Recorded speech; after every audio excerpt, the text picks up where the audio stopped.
Vast, silent sky. No wind. No sound.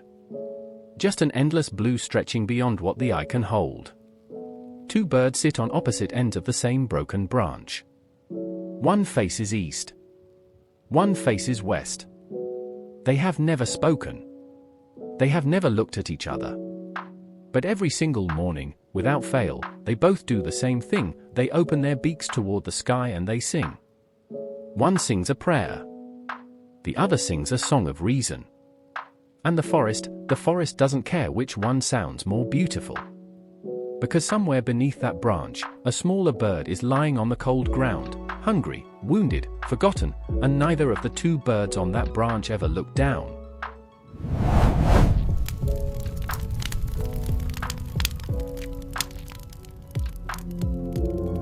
This is not a story about who is right. This is a story about who is good. There is a war that has been raging for centuries. Not fought with swords or armies, but with words, with arguments, with pride dressed up as principle. On one side, you have those who bow their heads and whisper to the heavens. On the other, those who raise their chins and bow only to logic and evidence.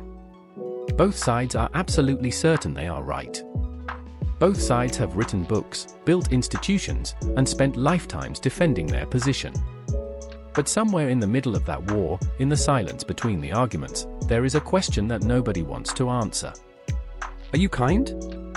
Not are you correct? Not can you prove it? Just, are you kind? Do you ease someone's pain when you have the power to? Do you show up for the broken ones? Do you love beyond what is convenient? This message is for every bird who has ever been so busy defending their nest that they forgot to notice the bird falling beside them. This is for the faithful who pray with fire but live with coldness. This is for the free thinkers who preach compassion but practice indifference. This is for all of us, because at some point, every single one of us has been guilty of choosing our label over our love.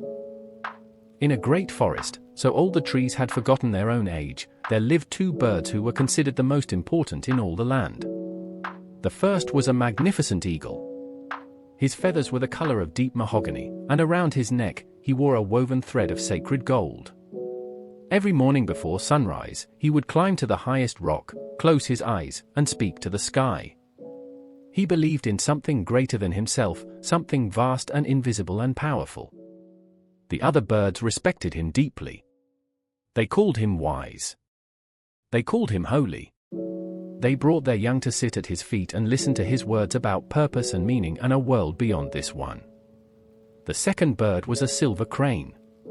Tall, elegant, with sharp obsidian eyes that miss nothing.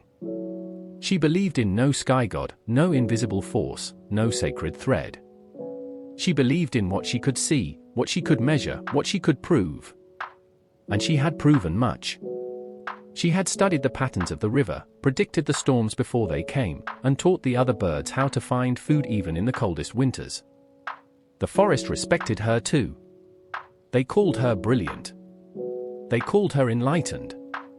These two birds never agreed on anything. When they passed each other on the forest path, the air between them turned sharp and cold.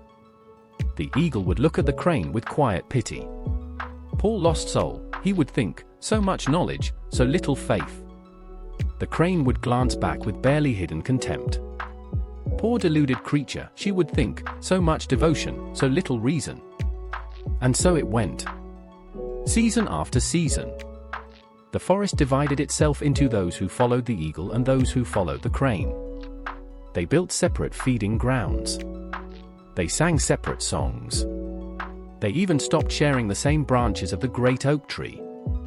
And in all of this, in all of the arguing and the pride and the division, nobody noticed the small sparrow. Her name was Myra. She was ordinary in every way that the forest measured worth. No golden thread. No sharp obsidian eyes. Just small brown wings, a quiet voice, and a heart that somehow still beat warm despite everything life had thrown at her. Myra had lost her nest in the last great storm. She had been flying for 3 days without food.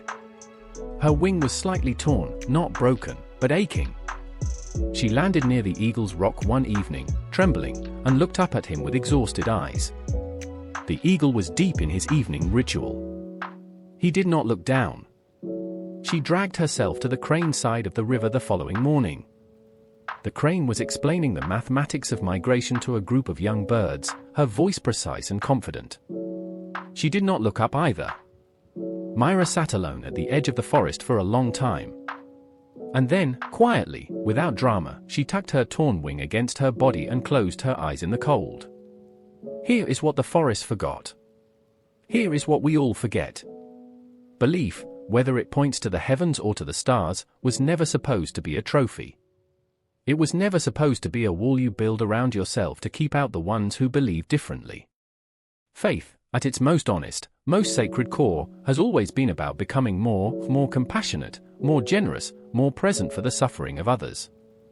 And reason, at its most honest, most brilliant core, has always pointed toward the same destination, a world with less unnecessary pain, less cruelty, less indifference.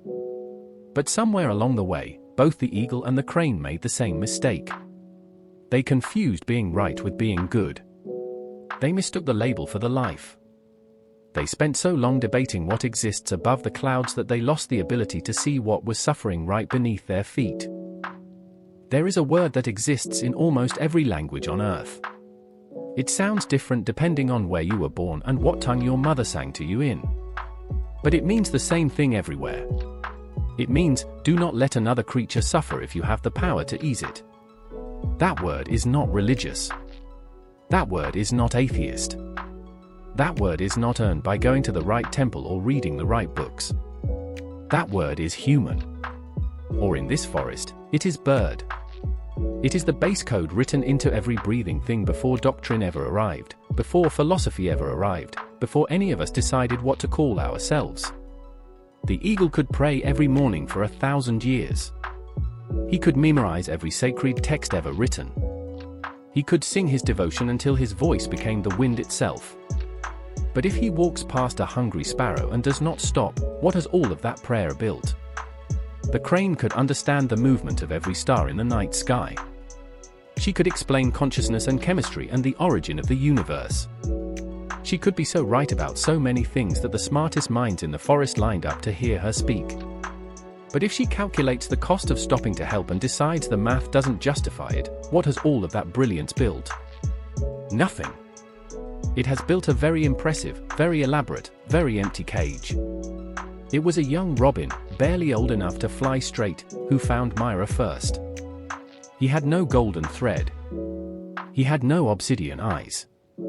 He hadn't yet decided what he believed about the sky or the stars or anything beyond the next morning. He was just a small bird with muddy feathers and an open heart. He saw Myra lying there. He didn't ask her what she believed. He didn't check which side of the forest she came from. He brought her a seed from his own small collection. He sat beside her through the night, sharing the warmth of his feathers. By morning, Myra's eyes were open. When the eagle came down from his rock that day, he saw the little robin beside the sparrow he had never once noticed.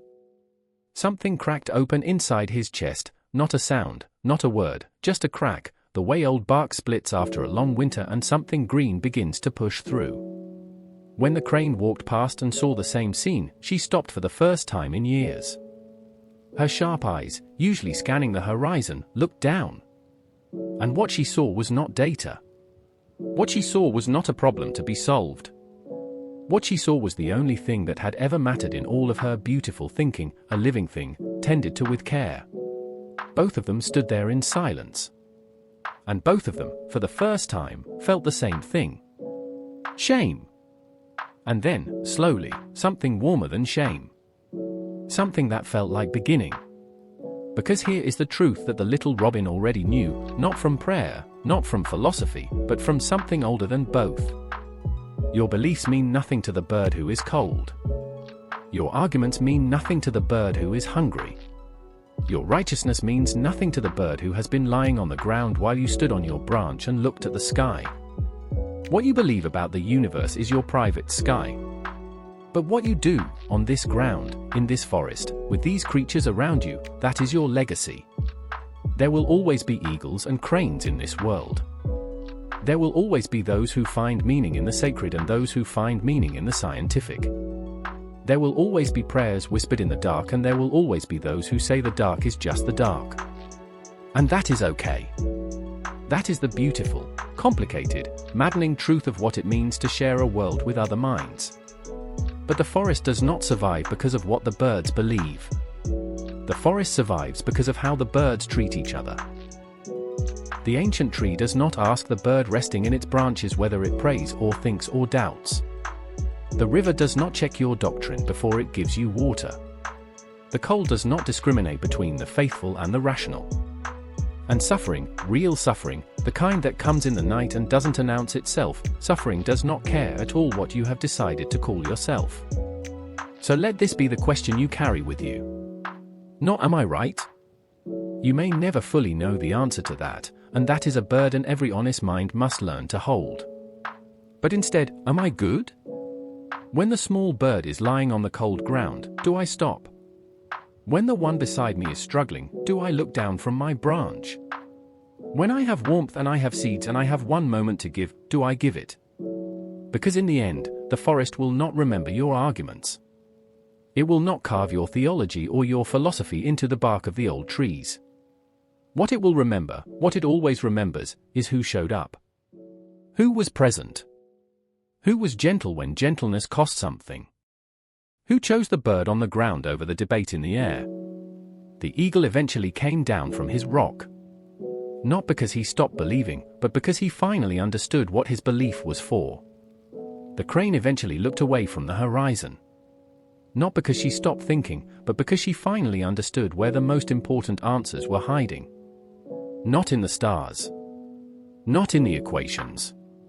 But in the eyes of the creature standing right in front of her. And the little robin, the one with the muddy feathers and the open heart, he never did figure out exactly what he believed about the sky. But every bird in the forest knew his name. Because he was the one who stayed. That is the whole lesson. That is all of it, wrapped in feathers and morning light. You can climb to the highest rock. You can study every constellation. You can be so certain, so devoted, so brilliantly right, and still be the coldest thing in the forest. Or you can come down from the branch. You can look at the ground. You can find the ones who are struggling and you can sit with them in the cold and you can offer what you have. And in that single, quiet, ordinary act, you become something that no label has ever been able to fully contain. You become good. And goodness, real goodness, the kind that stays up through the night and shares the last seed, that is the only thing in this universe that has ever truly, undeniably, mattered.